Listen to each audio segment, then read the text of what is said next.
welcome to Pete and Hannah's Watch List.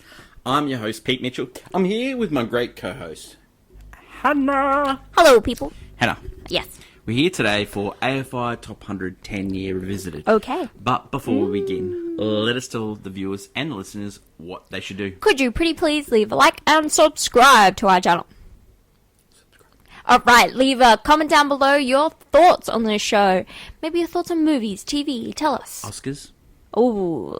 Hit the notification button and you'll get great content like this one, including What's Next, the show where we help you figure out what to watch next. Special edition yesterday. Oscars.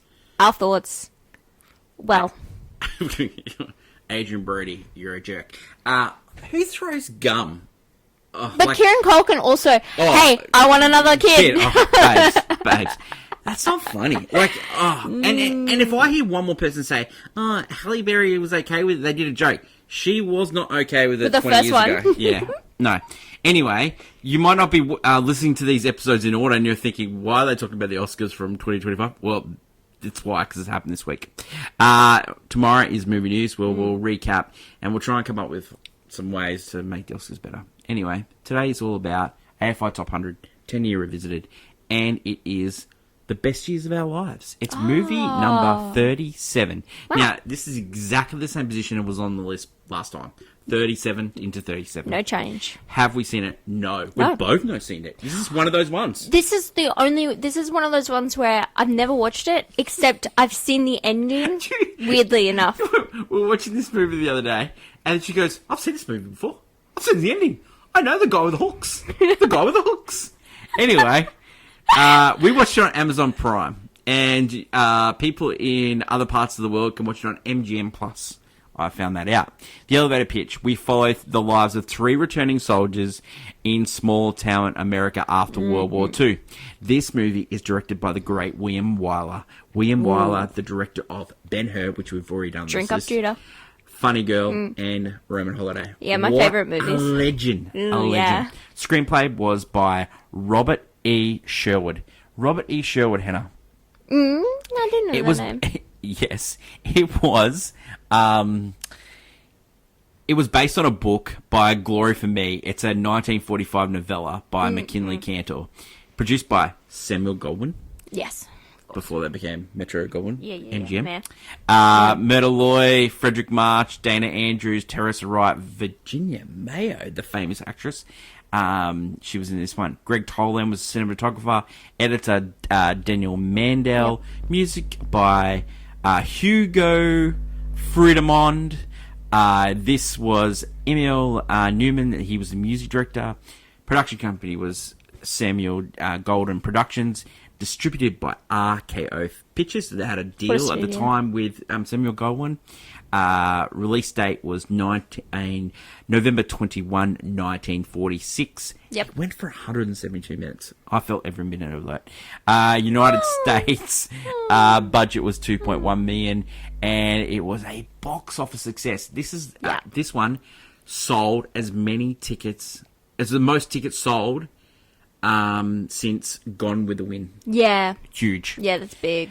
Samuel Goldwyn was inspired to produce this film about veterans after reading on August 7th, 1944, an article in Time about the difficulties experienced by men returning to civilian life. Goldwyn hired war correspondent McKinley Cantor to write a screenplay. His work was published as a novella, Glory for Me, which Cantor wrote in blank verse. Robert E. Sherwood then adapted the novella into a screenplay.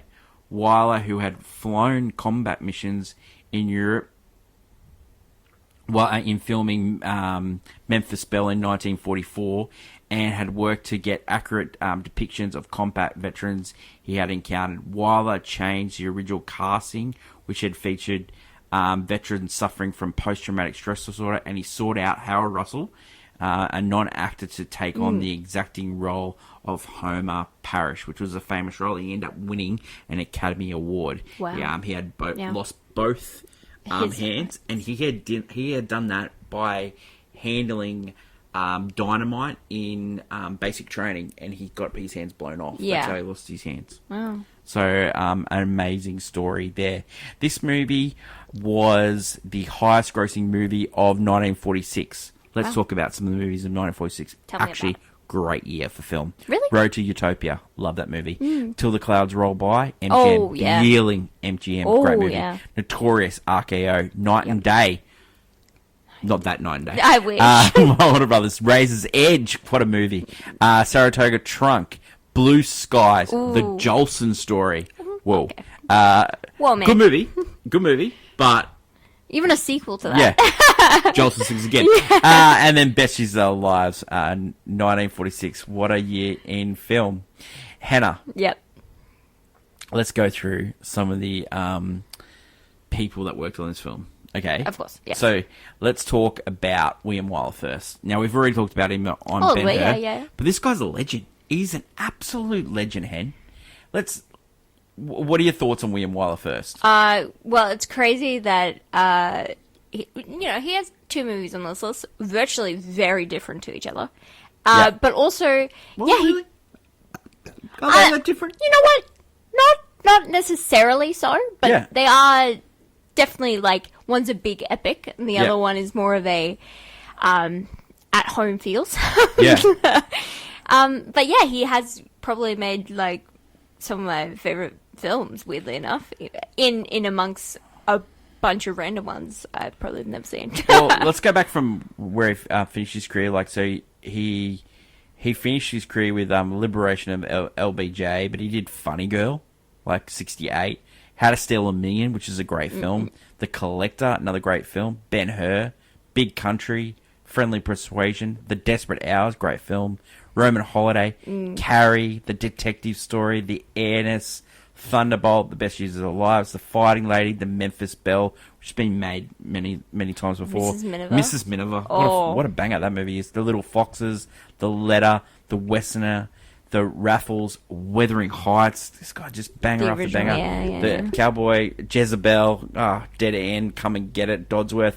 This guy, what a legend. Yeah, what a legend. Yeah, he did make... Funny Girl is one of my favorite films of all time, and so is Roman Holiday. So it's, like, crazy that he also, like, same Ben-Hur and Best Years of Our Lives. It's crazy. I even could say I would fight for those two movies to be on this list, too. So he won the Irvin G. Thorberg Award in 1966, but he was Best Director nominee for The Collector. He was winner of Best Director for Ben-Hur. He nominee for Friendly Persuasion, nominee for Roman Holiday, Yep.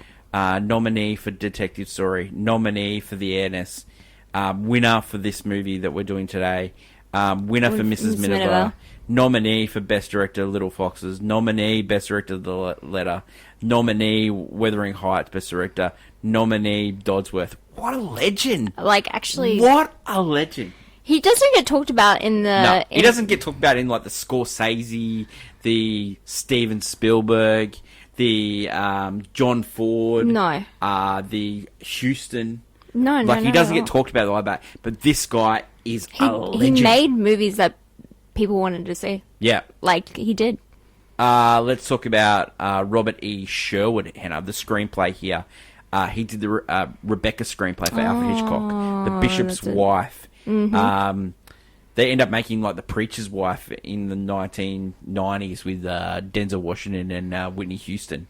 Like he did TV as well. Like he did it all. This guy, like he only lived to like 59. But yeah, what a legend! Like this guy's a legend writer as well. Like yeah, just churning them out. Waterloo Bridge. Rebecca's a great movie as well. Yeah. Northwest Passage. Just yeah.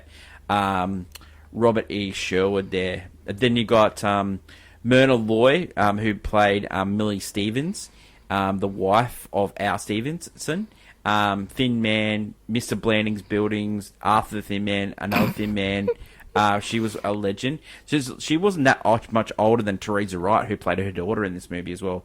Dana Andrews, who played Fred Derry. He was in Laura, the Oxbow Incident, Where the Sidewalk Ends. He had a great TV career after this movie as well. You had Frederick March who ended up winning the Academy Award. He did Dr. Jekyll and Mr. Hyde. He did Inherit the Wind. He did Design for Living. Yeah. You got Therese Wright, who played Peggy Stevenson. She did Shadow of a Doubt, Mrs. Miniver, Little Foxes, many movies with William Wyler. You got Virginia Mayo, so she's famous, and like she did White Heat. She did She's Working Away. She did A Song Is Born. Like she was a famous like starlet. So she plays Fred Derry's wife in this movie. Kathleen O'Donnell, so she plays Wilma, who was Harold's fiance in this movie. She was In Ben-Hur's sister in Ben-Hur. Oh yes. Yeah. Yeah, Tragedy Before that character. Yeah, too. what a cast. Yeah, what a cast. There's like some weird cameos in this movie that were uncredited, like Blake Edwards, who directed the Pink Panther movies in 10. He's in this movie. Sean Penn's father is in this movie. Ooh. Just weird stuff like that. Just doing the research for this. The research I found for this, there was a commentary of this film by a critic. There's also heaps of brilliant information written about it recently as well. The critics writing about this, so there was a great New York Times article when this movie first came out. So and this is the quote from the article. So it is seldom that there comes a motion picture that can be wholly enthusiastically endorsed, not only by the superlative of entertainment, but as food for quiet and humanizing thought.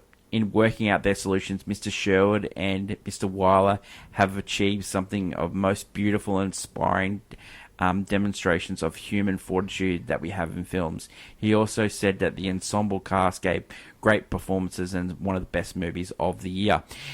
William Wyler actually said to the cast, "You're going to pick your own wardrobe here.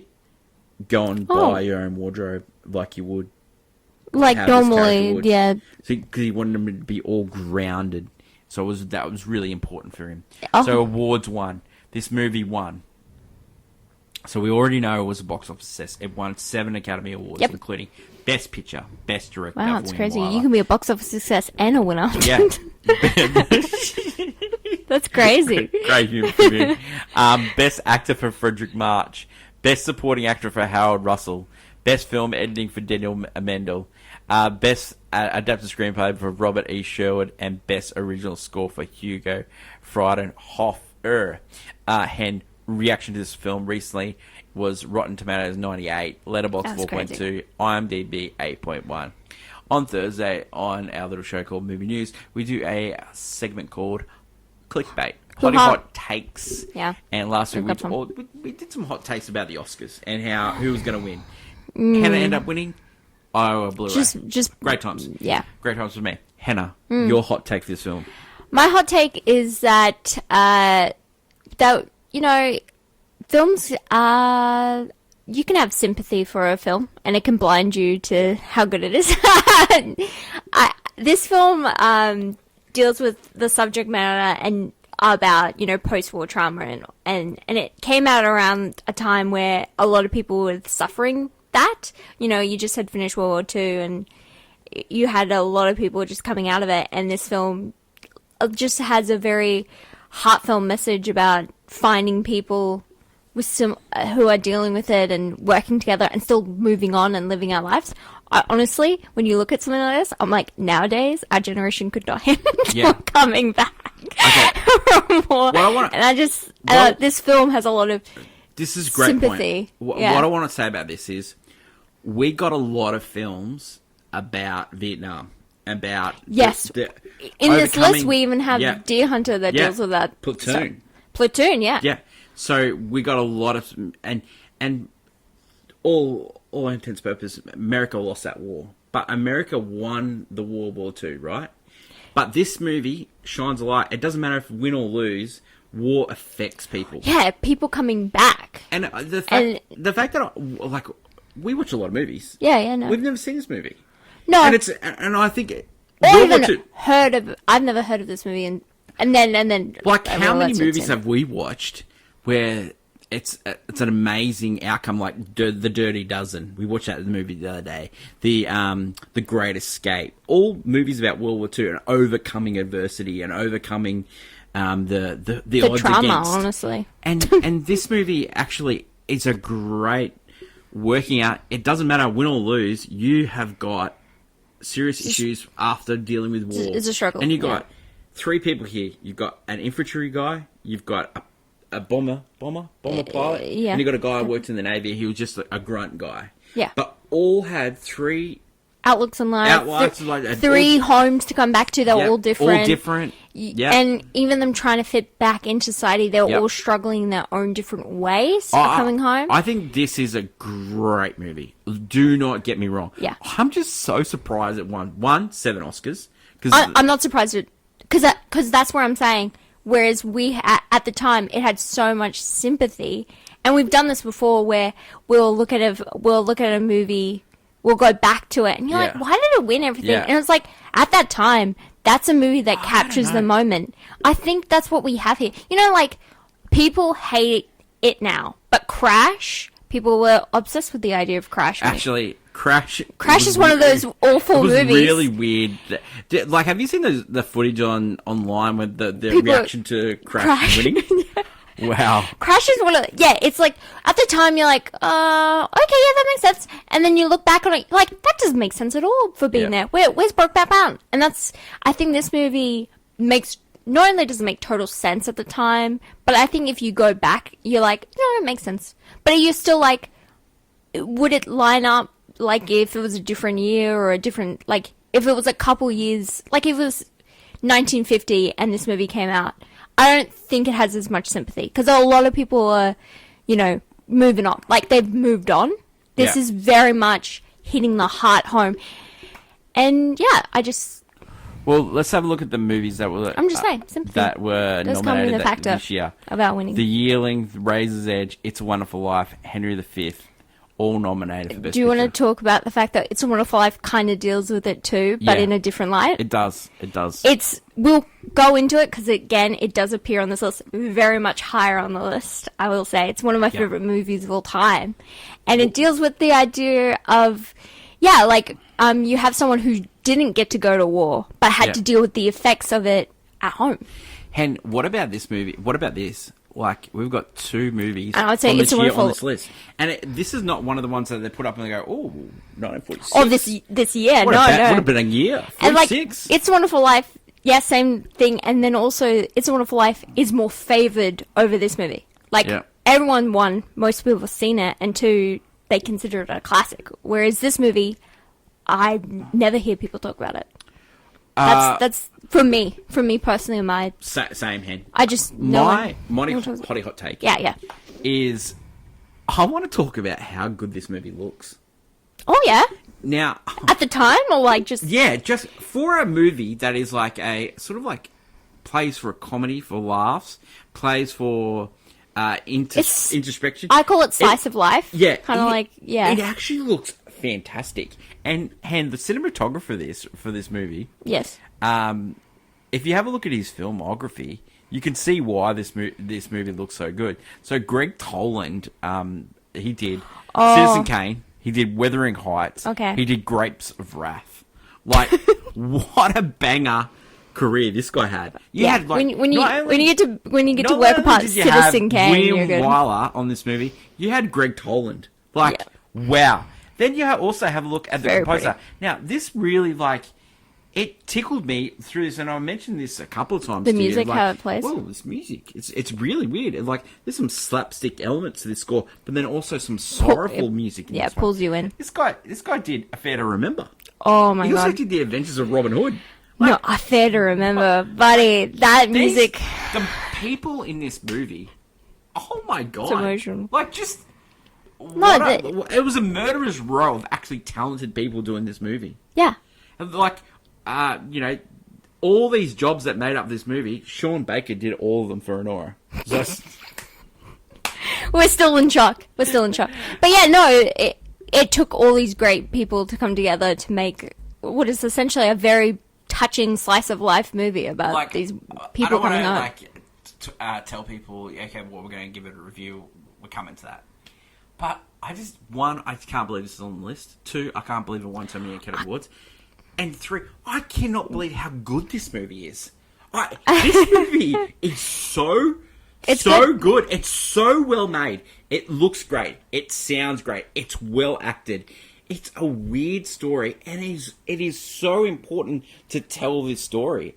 Yeah, because I think on this list we get so much of Vietnam War compared to the fact that this is one of the World War II stories, and it's actually, it's just I think in a weird way we needed to watch the other World War II story was Saving Private Ryan, which is another one that deals with PTSD. Yeah.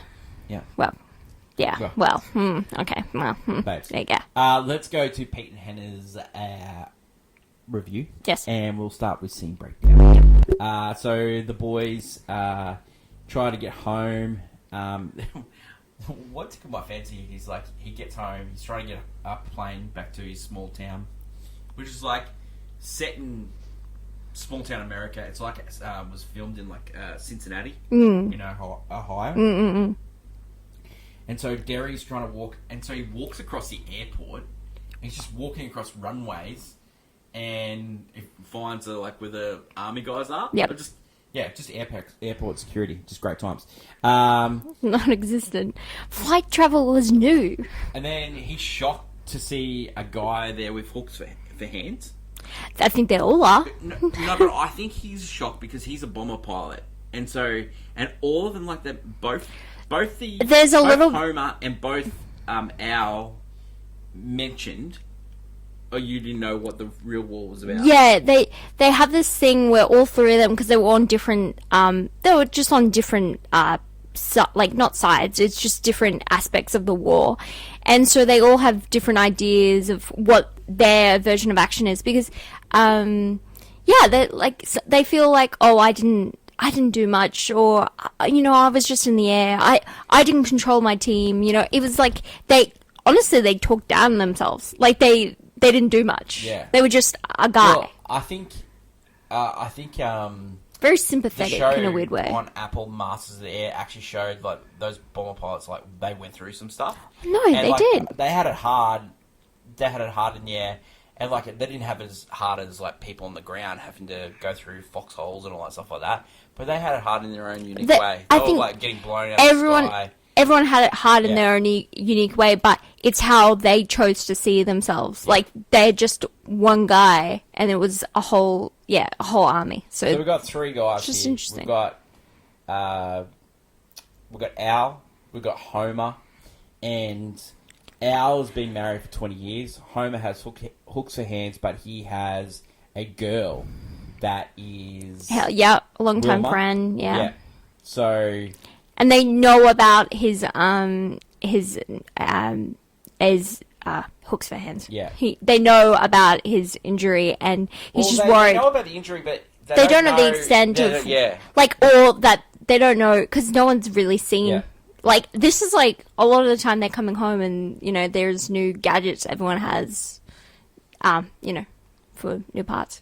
So, Homer talks about how life will be with hooks, how he's been rehabilitated. Al talks about how he's been married for 20 years. And Fred Derry, he talks about how he met his wife, on training. Yeah, on training camp. And then they married her. And it was just like, yeah. So the boy, Homer tries to convince him to go to a pub. He doesn't want to go home. He finally gets there, and the boys are watching him sort of integrate into their thing. They immediately have like this kismet meeting where they're now like, now that they know they all like live together in the same town, they're like kind of looking out for one another. Yep. Immediately. Like they hit it off, and they're like, watching out for each other. I really loved the fact that they waited. This friendship. Just they wanted to see if he was like going to be okay. Like if they were going to just turn away and leave him it was or like something. A younger brother, and they only just met, but like it just really shows how much they care for each other. Then he's greeted by his little sister Homer, and then the parents finally see him. Wilma finally see him, and they finally see their hands, and they all like break down in tears, and they wait for Homer to go, and then they break down all together. And that is they're very emotional. It's different. So Al says, "Let's go drop you off, Fred." But Fred goes, "No, we're gonna drop you off first." Al's a bit reluctant. He doesn't want to go home yet. he's really struggling, but he gets there and he's got like a son and he's got like a daughter, and he surprises his wife. It's a really cute thing, but you can definitely tell like he's really like standoffish with his wife. Like he doesn't want to. It's been so long. Yeah. Like he barely recognizes his son is like grown up and has all these ideas and stuff, and it's alarming to him. But he's also dealing with his own trauma. I think he's the one really affected. He's also very affected by it. Yeah. Just he thinks things have changed and Al says he's like not needed. a lot of things in this movie that a person of his age. It just has that wise thoughts. Like he says, like it's like Fred goes, "Oh, it's amazing how they've rehabilitated Homer with those hooks," and then Al says, "Actually, they could have helped him hug his girl, like that's deep. how to hug Yeah. your girl and stroke her hair. Yeah. Like they can't teach you those things, and it's like, yeah, wow, jeez, whoa." So Emotional. Al, all good. Fred ends up going home. His parents, or his father and his stepmom, sort of thing, is poor. They're really dirt poor. He goes, "Oh, where's my wife?" And he goes, "Oh, she moved out. She's working in a nightclub." Yeah. So Fred goes to nightclub, Trying to find her. trying to find her. Homer is struggling at home. He ends up going out, goes to Butcher's place, which is sort of like his uncle's place. Al ends up there. Fred ends up there. And they're all and have like a night on the drink. They are, yeah. Yeah, and this is where like the humour comes into it. Like Fred ends up going home, and there's like a bit of humour. There's also like a poignant scene with like the PTSD comes into it, with like he has night terrors. Yeah. And then Al is just like he's very funny as a drunk guy. Frederick March playing a drunk guy, very funny. Yeah. But this is where like that humorous music comes into it. Yeah, because they're trying to show some light and levity. Because again, they still come home. It's a happy place. They're dealing with a lot of trauma. So Al's daughter is a nurse, and so she's sort of looking after Fred. And then ends up making breakfast for him, and they sort of like have a connection. Yeah. And then Al says to Peggy, "You should, take him to work or whatever. Take him to meet his girl." And so he does that, and they sort of in the car. You can see that they have a connection. They have a connection. He meets his wife, and I don't know what it is, but I was just already off. I was off put by the wife straight away. She's really attractive. Yeah, doesn't like loves the idea of him being home, but not so much him himself. I'd say, yeah, it was definitely, not. So then you get Al with his wife, and they sort of like finally have a kiss, and they finally, but then work calls and they want him to go in, and so he goes into work, and they go, we're going to promote you, and you're going to be in charge of the GI loans. They did this big GI bill in World War II, got people university degrees, got people loans to start businesses, so he was in charge of that. The first loan he tries to give out, it's like for a farm, but there's no collateral. He gets in trouble, and he goes, "This is what you've asked me to do, and I'm going to do it." Like you had to have guts. Goes to like an awards dinner, and he gives a speech, and he's absolutely drunk. paralytic. He's paralytic. His wife says, "Don't get drunk." The wife in this is so good because she's doing this thing on the table where she's tallying every drink he takes. Yeah. Like, I've been in that situation. Oh, wow. I've been, like, at an MC at a wedding, and I've told the waiter, leave the bottle. Like, I have Sometimes done you that. just don't want to. And I have got the looks of girlfriends, friends, and, like, counting drinks that you have, like, especially when just you've got to do... making sure. Just so sure. I know exactly. But he gives a speech and then ends up like, winning over the crowd. He turns it around, yeah. Because they're kind of worried about him. Like, it feels like as the movie goes on, like, everyday people who didn't go to the war or anything, they are skittish almost. Like, they're like worried that they're going to start freaking out or something. Like, people... Like they can't fit back into society. Like they left. Well, yeah, you've got one guy in our drinking problem. You got Fred who's struggling to get a job because he's a bomber pilot. He's a captain, and he can't get a job. So he ends up going back to working at the chemist that he used to work. Another thing is that he's not he says, "Oh, I didn't really take command of anything." Like he's humbling himself in a weird way, but also that's not what he was in charge of.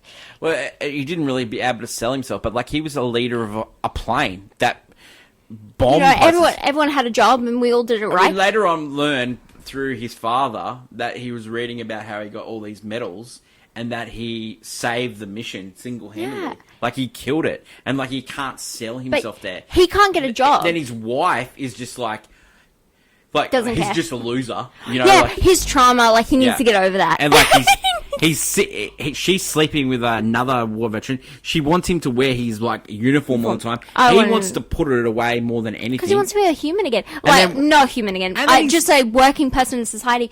Because even people are like, "Oh, he's gonna get his job back." Like, I'm sorry, why can't someone? They left because people are almost mocking them for going. Because there's also.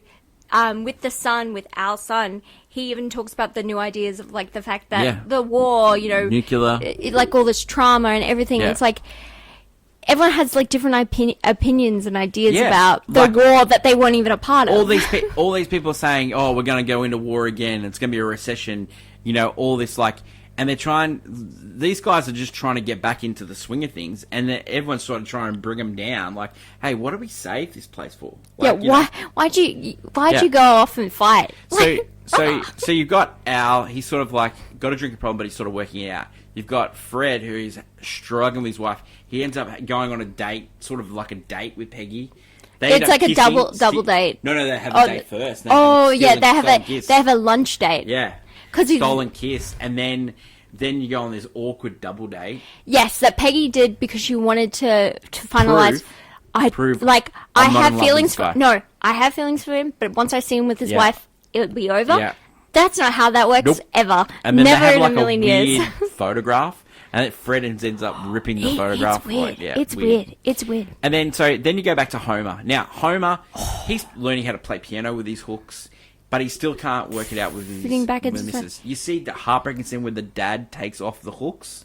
Yeah, the dad has to help him to bed. So Homer goes and sees Fred, and then the guy is saying, you did this war for nothing. And then Homer's like offended. He's like, mate, we did it for... Like, it's so hard to explain to someone. Reminiscent of what's going on now. People have a completely twisted notion of what actually is going on in the world.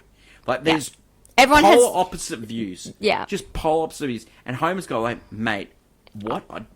I lost my hands for you? Like, what? And then, so they get in a little scuffle, and then Fred just comes in and just knocks the guy out. Yeah, because you can't touch my boy. Like, you cannot touch my boy. And so can't say that about he can't say anything about veterans and everything. Fred gets sacked, goes home early, sees his wife is with another man. They end up breaking up. Fred is going to leave town. He's going to leave town. Then you get Homer go. Homer goes and he talks to Will. He's like looking at Wilma, and Fred says to Homer, "Do me one favor. Go home, marry that girl right now." And so he goes and he's looking at it, and then Wilma comes over and goes, "I'm leaving, Homer. I'm leaving." Yeah. And Fred and Homer goes, "Can you do me one favor? Can you come upstairs and just I'll show you what's gonna our life be? What life would be if you stay." And so he's like trying to give her the worst thing, and then she tucks him into bed, gives him a kiss, and says, "I love you." Like she genuinely wants to take care of this man. Yeah. And then he goes, "Let's get married." Yeah. Oh, babes. Babes, tears. It's blowing. A heartwarming story Great of work, like William Waller. Yeah. So then Al goes and he's going to just to get out of there. He just wants out. He needs out. He wants out. He ends up going into the plane and he's reminiscing on what the traumatic events happened in the plane. And then he gets told, "Oi, get out of that plane. We're using that for scrap metal for housing." He goes, "Oh, I can do that." And I need a job. Then he's getting, he goes, "I need a job. Can I have a job?" And then he's like the bombardier, against the Marine sort of thing. And then he ends up getting a job working in scrap metal. Fast forward, we're at Homer's wedding with Wilma. Fred is the best man. Al's there. He's on his best behaviour. His wife says no drinking. He's like, she has to sniff the punch just to make sure that he hasn't been swiped. It's got nothing in it. It's got nothing in it. And then as Fred is being the best man for Homer, Peggy looks over to Fred. It's like that classic wedding scene where you have the couple that's secretly in love with each other look at each other. No, I got a job in construction, and then he goes, it's not going to be an easy life. It's not going to be an easy life for us, but we're going to make it work. And then they kiss, and then that's the end of the movie. Yeah, they're like all three stories Yeah. weirdly work out for each character. It's not perfect, which is great. I don't think you can ever make perfect, but it's very heartwarming. Like, it's the most heartwarming thing at the end of this movie. I just don't know why, but I just... You weirded out the fact that this movie's so high on this list, and it's on this list in the first place? Yeah, it doesn't seem... It really is not a grandiose movie. Nope. It's about the feelings. Like, all these movies... Feelings, man. Probably except Last Picture Show... I think that all the movies on this list are like grandiose. Even Do the Right Thing. That's a grandiose movie with grandiose ideas. There's a lot. Yeah, yes. This is like a well-made, as you said, melodrama before. Yeah, slice of life melodrama. Slice of life melodrama. Like, it is well. Like, I think this is movies on this list because it's just so well done, and it's by legends of the screen. Legends, well done. But also, just it took because we've had this subject matter before, but there's a lot of like weight on the acting, a lot of weight on maybe the really big ideas. Like Deer Hunter is like has a huge twisted idea of stuff, and it's crazy, and it's very much focused on that acting in that movie. Yeah. Whereas this movie, the acting plays a part, but it's also the heartwarming story and the way that they pull it together in this cute, almost like the Deer Hunter, the thing with the Russian roulette. It's a lot like Brutalist. It's a lot like the Brutalist, right? You mean brutal to watch? No, but like it has like these grandiose ideas about anti-Semitism and all these things, but then it has the post-war trauma. Yeah, post-war trauma and all that. But then it has the thing of the architecture and how you've got to stick to the thing. Yeah, it's like that and the Russian roulette thing. Like you need to have like a hook. Yeah. Whereas this hook for hands. No, this movie is just that charming way, because a lot of the time it just came home and we just try to fit back into society because that's what happened. Reasons for it's actually a really heartwarming, beautifully. Oh, it's just well made. It is well made. It is really well made. This one is more movie than film. Yeah. Weirdly enough, because it feels like it almost you could watch it at any sort of time. Does it need to be this long? Yeah, it felt long. Yeah. But you have three stories that all are touching on different aspects. Yeah. I think that Al and his wife and the kids story maybe is too long. You could make that. But I think you need Al. Al's important. No, Al's an important character. I think it's just a little long. Do you think that you need the Peggy Fred storyline? See, I don't like it, but also you need it because he needed someone that... His wife's a jerk. You needed to see someone he dealt with more of his trauma was a lot of mental and he needed someone that was caring, and you had to see that there was... people came home to their wives and sometimes they weren't caring. Do you still think... So you have that different aspect. Do you still think it's a reason not to see 172 minutes? No. I don't think it's a reason not to see. It's just that... Do you have any reason not to? I don't think there's really a reason... Wow. Unless you do not like post-war movies. Because some people just don't... Yeah. Oh, this movie's serious. But it's also fun. It's a serious subject matter that some people won't enjoy. But I think this is actually quite... I just love drunk scenes. But this is quite enjoyable. Yeah. we should rate the top drunk scenes in the movie. That's a good list. But yeah, I think this movie is actually quite palatable, quite enjoyable, but also... Dumbo and the Pink Elephants make that list? Oh, yeah, surely. Of course. Yeah, great. That's crazy. I've gone on track here. Does this movie deserve to be on the list? Yes. I think it does. I think it does. I would... Higher? Actually, you know what? I think it doesn't deserve to be higher. I don't think it deserves I think it's a... It's weirdly too high. You know what? I think it's a 50 movie. Yeah, it's weirdly too high. Straight in the middle. 50. 50. Either end. Would you buy this on Blu-ray? You know what? I want all William Wyler movies on Blu-ray. I reckon they're all great. I've got one of them. I need the rest. Would you watch this again? Probably not. Well, there I got two. It's not one I'm going to switch on again. No, it's not. I'd switch it on, but I've seen parts of it. So if it was running into a different movie, yeah, sure. You know what? This is a really hard rating. This is hard. This is hard.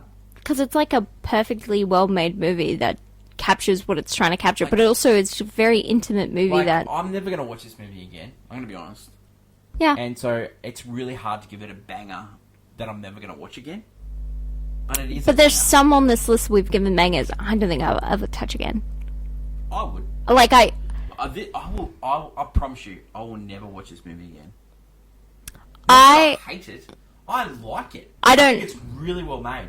But I think it's... You're struggling to the idea of I've never turned this movie on. Yeah. Or if it was on, I'd never pick it. This is not one of those ones Weirdly you enough, click on the channels and you get Fred's drunk scene. Weirdly enough, Al's drunk scene. I have no problem watching it if it was on. But that must be because I have my attachment to films in this era. I just don't get me wrong. strong. This movie's a banger. It's a banger. It's a must. It's definitely a watch. Any William Wyler fan, you don't watch this. Or just well-made, intimate-filled movies with just solid, great stories. That is it for today's Great show. stories, great people. Best years of our life, done and dusted. It was pretty good. Pretty good. Next week, speaking of World War II films, Oh my god. Bridge on the River Kwai. Maybe we don't put these two. Steelbook. I got Steelbook. Movie number 36 on the list, which is down 23 spots. 23 spots. Wow. This is one of the biggest bangers of all time, this movie. Oh, I've not seen it. Oh. I think I've heard of this movie. Definitely. Hannah, this movie is brilliant. Be You know who's interesting. in it? No, who's in it? Obi-Wan. Obi-Wan? Alec Good Guinness? Alec Guinness. Oh, I've not seen William any. Holden. I've never seen any Alec Guinness film, but William Holden from Network fame. Yeah. So great movie next week on the channel, and you can catch up with that. I think it is streaming in places, but we've got a Blu-ray copy, so we've got a 4K copy. So yeah, awesome. That is it for today's show. Don't forget to like, follow, and subscribe. Leave a comment down below your thoughts on the best years of life, and if you've seen it, would you watch it after listening to this? Maybe. maybe. Thank you to my lovely co-host Hannah. We'll catch you tomorrow for movie news. But until we meet again, long live cinema, and it's bye for now. Bye.